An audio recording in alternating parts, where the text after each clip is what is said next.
Saat ini sedang ramai dibicarakan tentang senjata atau bom termobarik. Apa sebenarnya senjata termobarik itu? Bagaimana cara kerjanya? Dan seperti apa efeknya? Kita akan bahas dalam video ini. Pertama, kita mulai dari terminologi termobarik. Termobarik diambil dari bahasa Yunani kuno thermobarikos. Termo atau thermos artinya panas. Sedangkan barikos asal katanya adalah baros yang berarti tekanan atau pressure. Jadi, senjata termobarik adalah senjata yang menghasilkan panas dan tekanan yang besar untuk menghancurkan targetnya. Lalu, apa bedanya bom termobarik dengan bom konvensional? Bom konvensional dalam kandungan bahan peledaknya terdiri dari dua unsur utama, yaitu fuel atau bahan bakar dan oksidator sebagai sumber oksigen. Ledakan merupakan reaksi oksidasi yang sangat cepat antara fuel dengan oksidator yang terkandung dalam bahan peledak tersebut.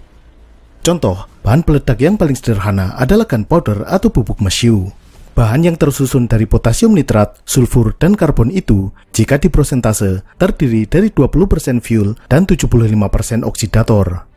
Sulfur dan karbon berperan sebagai bahan bakar, sedangkan potasium nitrat adalah oksidator.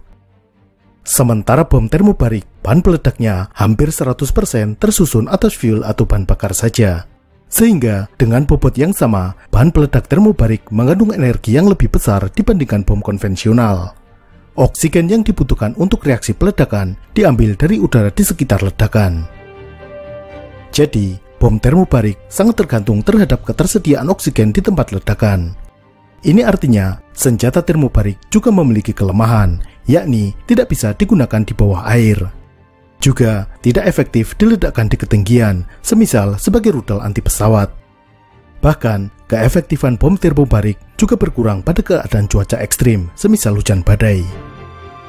Namun, kelebihan bom termobarik sangat efektif untuk menghancurkan target-target yang berada di parit perlindungan, lorong-lorong, gua persembunyian, bunker, dan di dalam gedung.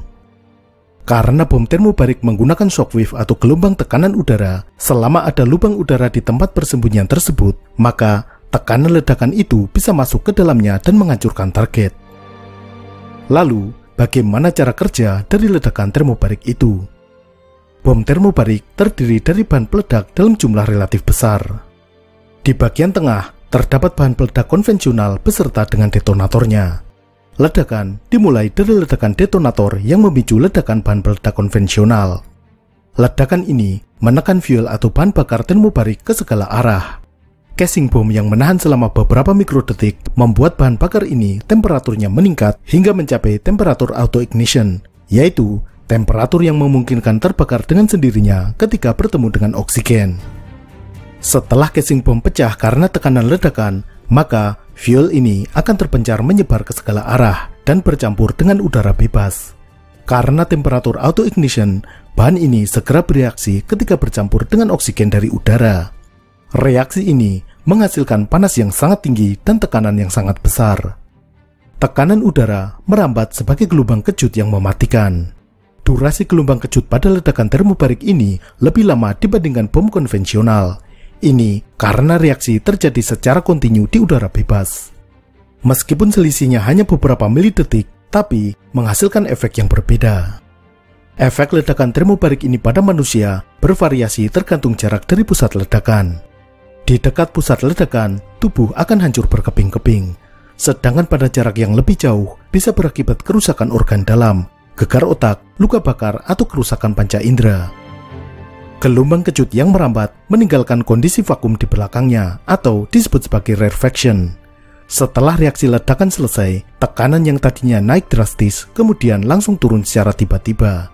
Ini menyebabkan kondisi vakum yang menyedot udara ke bekas pusat ledakan. Sehingga bom termobarik ada juga yang menyebutnya sebagai bom vakum. Varian lain dari bom termobarik adalah fuel air explosive atau FAE. Pada fuel air explosive ini, terdapat dua bahan peledak di dalam bom. Bahan peledak pertama memancarkan bahan bakar hingga menjadi aerosol yang berbentuk seperti awan pekat. Kemudian, bahan peledak kedua akan membakar aerosol ini menghasilkan ledakan yang menyelimuti target. Akibatnya, terjadi ledakan termobarik. Konsep senjata termobarik sudah mulai dirancang oleh Jerman pada Perang Dunia Kedua. Namun, senjata ini baru benar-benar digunakan pada era Perang Vietnam oleh Amerika Serikat. Amerika menggunakan bom termobarik untuk mengebom persembunyian Vietcong di hutan-hutan dan terowongan-terowongan bawah tanah. Uni Soviet juga menggunakan bom termobarik untuk menggempur mujahidin Afghanistan yang membuat pertahanan di gua-gua di pegunungan berbatu. Senjata ini juga digunakan Amerika dan Inggris dalam invasi ke Afghanistan. Bom termobarik juga banyak digunakan Rusia dalam operasi militer di Suriah. Senjata termobarik tersedia dalam berbagai bentuk dan ukuran, mulai dari senjata yang dapat dipanggul personel infanteri, hingga yang harus dijatuhkan dari pesawat pembom yang berukuran besar. Yang ditembakkan infanteri, misalnya munisi tipe G7V yang ditembakkan senjata RPG-7. Yang berukuran besar adalah bom termobarik seberat 7 ton yang disebut sebagai Aviatsunaya Vakuumnaya Bombe Pavusne Mosnestye, atau dalam bahasa Indonesia, bom vakum berdaya ledak tinggi yang dijatuhkan dari pesawat terbang. Senjata ini diberi julukan FOAB atau Father of All Bomb. Ini untuk menyaingi bom GBU-43B dari Amerika yang dijuluki Mother of All Bomb atau MOAB. MOAB sendiri aslinya adalah singkatan dari Massive Ordnance Air Blast. FOAB dengan hulu ledak 7 ton menghasilkan bentuk ledakan seperti nuklir dan mengakibatkan kerusakan yang parah. Meskipun sebenarnya meledakkan 70 bom berbobot 100 kg lebih efektif daripada meledakkan hulu ledak 7 ton di satu titik. Tapi, efek ledakan yang besar tersebut memberikan dampak psikologis yang besar bagi musuh. Jadi, senjata termobarik seperti FOAB ini lebih kepada senjata untuk memberikan efek psikologis. Gampangnya, untuk membuat musuh kena mental. Senjata termobarik juga dibuat dalam platform peluncur roket multilaras. Sistem andalan Rusia adalah TOS-1 Buratino. TOS merupakan singkatan dari Tiazolaya Agnemietna Sistema, yang secara harfiah berarti sistem peluntar api berat. Sedangkan Buratino adalah versi Rusia dari tokoh dongeng Pinocchio. Diberi nama demikian karena saat meluncur, roket yang keluar dari peluncur tampak seperti hidung Pinocchio yang memanjang. Senjata ini sudah diproduksi sejak tahun 1988 dan versi upgrade-nya yakni TOS-1A dibuat sejak tahun 2003. Versi TOS-1A bisa menembakkan roket berhulu ledak termobarik kaliber 220 mm sejauh 6 km. Itulah pembahasan tentang senjata termobarik. Sampai jumpa.